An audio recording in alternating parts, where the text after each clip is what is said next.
Hello बच्चों, कैसे हैं आप लोग। हम लोग कला का जो सीरीज चल रही थी सॉल्विंग की वही कर रहे हैं और आशा करते हैं कि आप लोग जो हमारी पुरानी सीरीज है उसको ध्यान से तैयार कर रहे होंगे।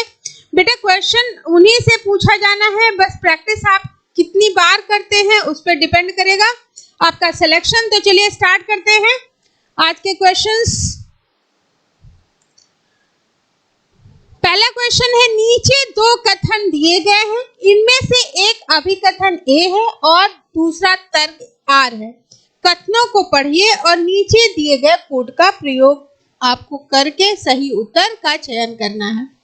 पहला अभिकथन है, नंदलाल बोस ने कला भवन में विद्यार्थियों तथा शिक्षकों के बीच सहयोग की प्रणाली विकसित करने का प्रयास किया, क्योंकि जो शिक्षक कार्य करने से बचने लगे थे विद्यार्थियों को उनसे कुछ न कुछ अवश्य मिलेगा। तो यहाँ पे अगर हम देखें तो ए गलत है, आर सही है, बी ऑप्शन है ए और आर दोनों सही है, सी ऑप्शन है ए सही है आर गलत है और डी ऑप्शन है ए और आर दोनों गलत है। तो बेटा ए सही है लेकिन आर जो अभिकथन आपका है वो गलत है, तो ऑप्शन सी यहाँ पे सही होगा। ऑप्शन सी यहाँ पे सही है। अगर इसकी जगह इन्होंने बोला होता कि पारंपरिक और आधुनिक दृष्टिकोण को मिलाने का कार्य हो सके, ऐसा अगर कुछ ऑप्शन में होता तो यहाँ पे सही होता।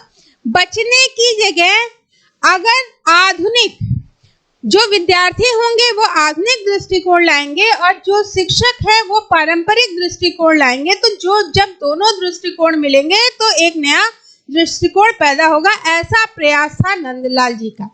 ठीक है, तो ये कॉन्सेप्ट ध्यान रखिएगा कि हो सकता है ये ना पूछ के अगर वो पूछे तो ये क्वेश्चन वहां पे सही होगा। फिर नेक्स्ट है, नीचे दो कथन दिए गए हैं, इनमें से एक अभिकथन ए है और दूसरा तर्क आर है। कथनों को पढ़िए और नीचे दिए गए कोड का प्रयोग कर सही उत्तर चुनिए। अभिकथन, बंगाल पुनर्जागरण औपनिवेशिक कला के विरुद्ध प्रतिक्रियात्मक आंदोलन, क्योंकि यह राजा रवि वर्मा के अकादमी शैली को नकारते हुए संपूर्ण एशियन महाद्वीप कला की पैरवी करता है। ऑप्शन में है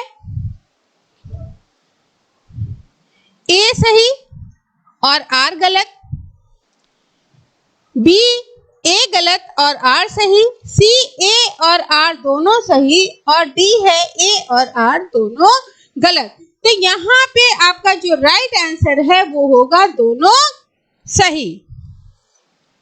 बंगाल पुनर्जागरण औपनिवेशिक कला के विरुद्ध प्रतिक्रियात्मक आंदोलन था, ये सही है और इसका जो आरंभ था वो अवनींद्रनाथ टैगोर के द्वारा करा गया था। और इनके जन्म की अगर बात करें तो 7 अगस्त को जोडासाकू में 1871 में इनका जन्म हुआ था और नंदलाल इनके शिष्यों में थे और इनकी जो कला थी बंगाल में विकसित हुई थी, जबकि राजा रवि वर्मा ये तैल चित्रकार थे और उनके पहले के टाइम के थे, तो अकादमिक शैली उनकी थी।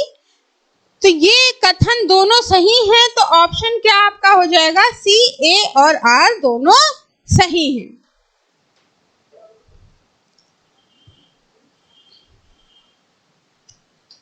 नेक्स्ट क्वेश्चन है, किस चित्रकार ने बाघ, अजंता, जोगीमारा के भित्ति चित्रों की प्रतिलिपियां तैयार करी थी। बाघ में, अजंता में और जोगीमारा में जैसे चित्र बने हैं उन्हीं चित्रों की प्रतिलिपियां उनके द्वारा तैयार करी हैं, उनका आपको नाम बताना है।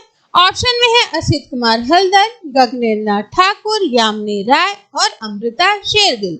तो जो आपका राइट आंसर होगा वो होगा आपका असित कुमार हल्दर, ये राइट आंसर है। इन्होंने सबसे पहले अजंता की, फिर जोगीमारा की, फिर बाघ की गुफाओं की प्रतिलिपियां तैयार करी थी। तो अजंता का अगर हम टाइम पीरियड देखें तो ये 10 और 11 के बीच बनाई थी। जोगीमारा की बनाई है 1914 के बीच, और 19 ये जो आपकी बाघ गुफा है ये बनी है 1921 में। क्लियर हो गया? तो बाघ, अजंता और जोगीमारा भित्ति चित्रों की प्रतिलिपियां तैयार करी गई थी असित कुमार हलदार के द्वारा। सबसे पहले ये अजंता की बनाई, फिर जोगीमारा की बनाई, फिर इन्होंने 1921 में बाघ गुफा की प्रतिलिपियां बनाई थी। फिर विदेशी होने के बावजूद भी किसने भारतीय कला को अपनाने के लिए कहा? ये इतने भारतीय कला से प्रभावित हो गए थे कि इन्होंने कहा कि भारतीय कला पे ही हमको काम करना चाहिए। W.G. Archer, Jenson, sir John Woodroffe या E.V. हैवेल। तो जो आपका राइट आंसर है वो होगा E.V. हैवेल। और बाद में इन्होंने दो हमारे जो कॉलेज थे, आर्ट कॉलेज चेन्नई और कोलकाता, वहाँ पे भी काम करा था। तो ध्यान रखिएगा, सबसे पहले चेन्नई कला विद्यालय से जुड़े थे, फिर कोलकाता कला विद्यालय से ये हैवेल जी जुड़े थे।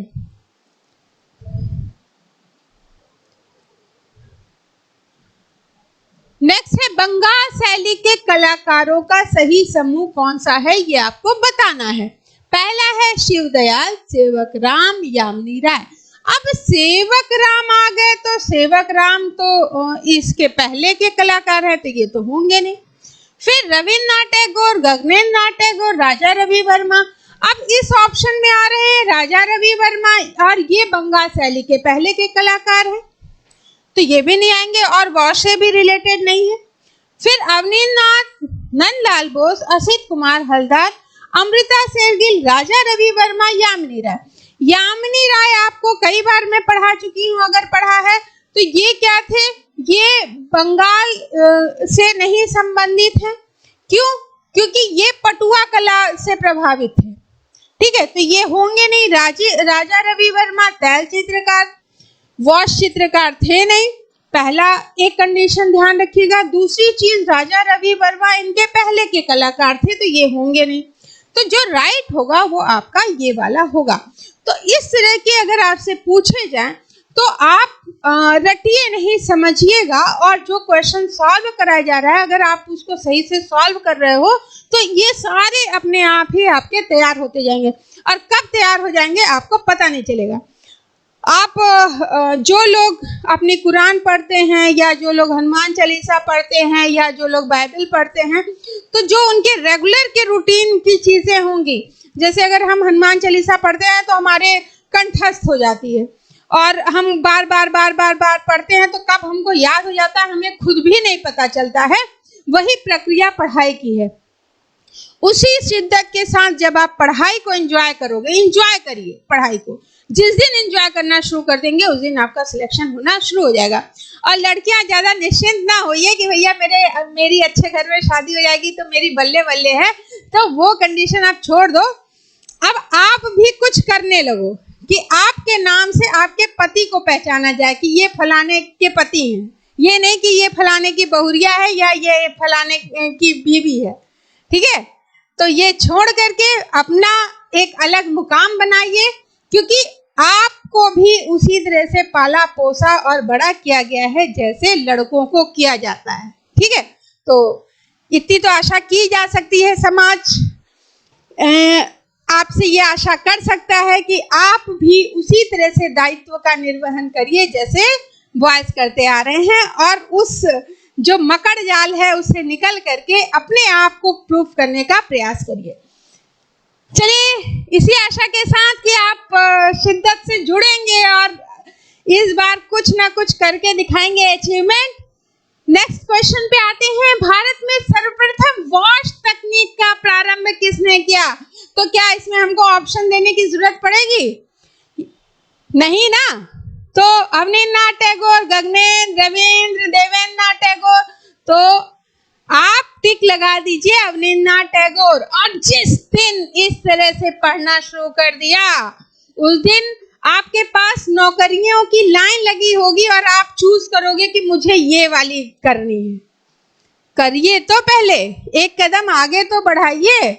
चीजें देखने में कठिन लगती हैं, लेकिन जब आप उसको करने लगते हैं तो वही चीज आपके लिए इजी हो जाता है। क्या पूरी रामायण याद करना पॉसिबल है? लेकिन जो लोग रामायण पढ़ रहे हैं या गाते हैं उनको पूरी वो पोथी याद होती है बेटा। कैसे याद हो जाती है? क्यों? क्योंकि वो उसको पूरे तन भी लग जाता है, उनका मन भी लगेगा। तो जब दोनों लगेगा, वो सुन भी रहे हैं और उसके अलावा उस टाइम वो कुछ नहीं करते हैं, सिर्फ उसी को फोकस करते हैं। यानी अगर आंख पे तीर मारना है तो वो आंख ही दिख रही है, तो जब ऐसा करते हैं तो चीजें याद हो जाती, वही चीज आपको करनी है। लोक जीवन व लोक कला से प्रेरित हैं अमृता शेरगिल, धनराज भगत, M.F. सूजा, यामिनी राय। अब क्या इसको हमको बताना पड़ेगा? हमने अभी, अगर जो आपने मेरी पूरी सीरीज देखी होगी तो उसमें ये क्वेश्चन आपको रट गया होगा। तो लोक जीवन व लोक कला से प्रेरित हैं। कौन है लोक जीवन और लोक कला से प्रेरित?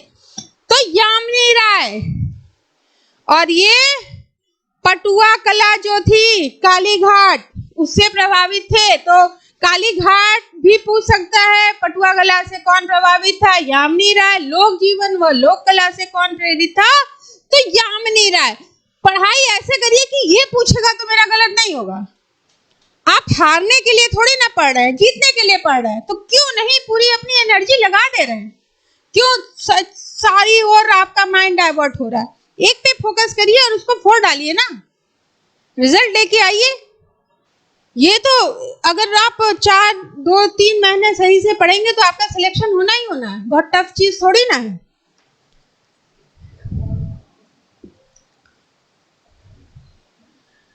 नेक्स्ट है वीणावादनी चित्र के कलाकार कौन थे? रामकुमार, नंदलाल बोस, यामिनी राय या राजा रवि वर्मा। तो क्या होगा इसका राइट आंसर? अब वीणावादनी बोल रहे हैं तो आप जा रहे होंगे राजा रवि वर्मा पे या आप जा रहे होंगे नंदलाल बोस पे। तो ध्यान रखिएगा कि जो वीणावादनी है वो किसका चित्र है? नंदलाल बोस जी का है। और नंदलाल बोस जी पद्म विभूषण से सम्मानित है। भारतीय पुरस्कार, भारत रत्न, पद्म विभूषण, पद्म भूषण, पद्मश्री, ये अवार्ड दिए जाते हैं। तो इनको जो मिला हुआ है नंदलाल बोस जी को पद्म विभूषण से सम्मानित है। ध्यान रखिएगा 1954 में इनको पद्म विभूषण का सम्मान दिया गया था। और इनका जो उपनाम है पिछले वीडियो में मैं बता चुकी हूँ कि मास्टर मोशाई इनको, इनके जो शिष्य थे वो बुलाते थे। तो ये भी ध्यान रखिएगा, पूछा जाता है कब मिला था, 1954 की डेट भी याद रखिएगा। साथ में कारु संघ की स्थापना अगर पूछी जाए तो कारु संघ की स्थापना यानी जो चित्रकार हैं उनकी कुछ अर्निंग्स हो उसके लिए इन्होंने कारु संघ बनाया था।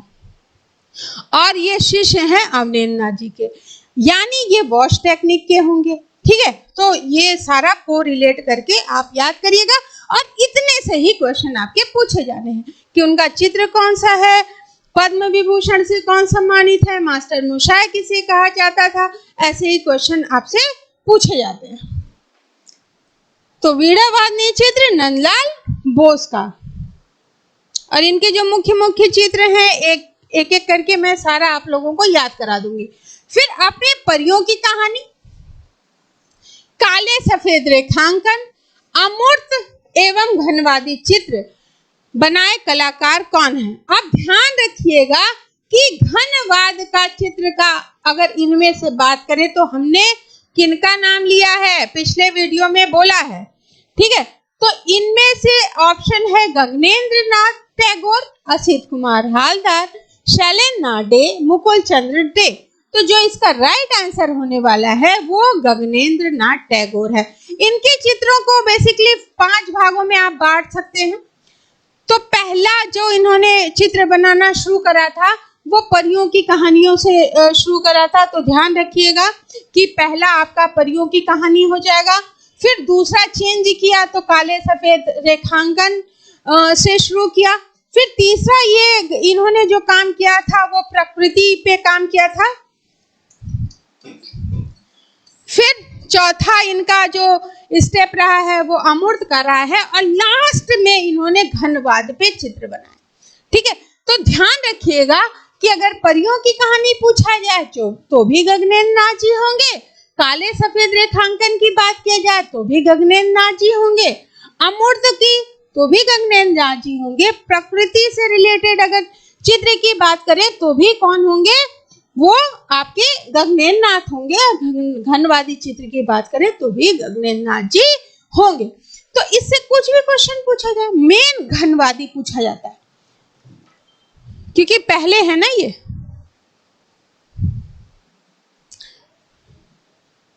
फिर नेक्स्ट है, नीचे दिए गए विकल्पों में से उत्तर चुनिए, सूची 1 और सूची 2 से सुमेलित कीजिए। सूची सती, भारत माता, शकुंतला या लास्ट सपर। वर्ष दिए गए हैं, ये किन किन वर्षों में बनी है वो आपको मैच करना है। तो ऑप्शन है ए का पहला, फिर बी का तीसरा, सी का दूसरा, डी का चौथा। तो क्या ये सही है? दूसरा ऑप्शन है बी, ए का दूसरा, यानी सती हुई है 1905 में, तो ए का दूसरा, बी का चौथा, सी का पहला और डी का चौथा, वो सॉरी तीसरा। फिर सी है, डी है आपका ए का चौथा, बी का दूसरा, सी का पहला और डी का तीसरा। तो जो आपका राइट आंसर है वो आपका होने वाला है डी। ठीक है, डी पहले का क्या है, सती 1943। फिर आपका बी भारत माता, ये 1905, शकुंतला आपकी 1870 और लास्ट सपर जो है वो 1940। लास्ट सपर किसका चित्र है बता चुकी हूँ, भारत माता किसका चित्र है ये भी बता चुकी हूँ, सती शायद नहीं बताया, शकुंतला बता चुकी हूँ। ठीक है, तो अगर आपको ये किसके द्वारा बनाया गया है वो भी पूछा जा सकता है, और कब बना है वो भी पूछा जा सकता है। टाइम पीरियड अगर चित्रकारों के होंगे आपको याद तो भी आप इसको सही कर ले जाएंगे, और दो भी आपको 2 या 3 याद होंगे तो भी आप सही कर ले जाएंगे। तो इसी तरह से पढ़िए कि एक भी क्वेश्चन मेरा गलत ना हो, कैसे नहीं सिलेक्शन होगा। आज के लिए इतना ही, थैंक यू।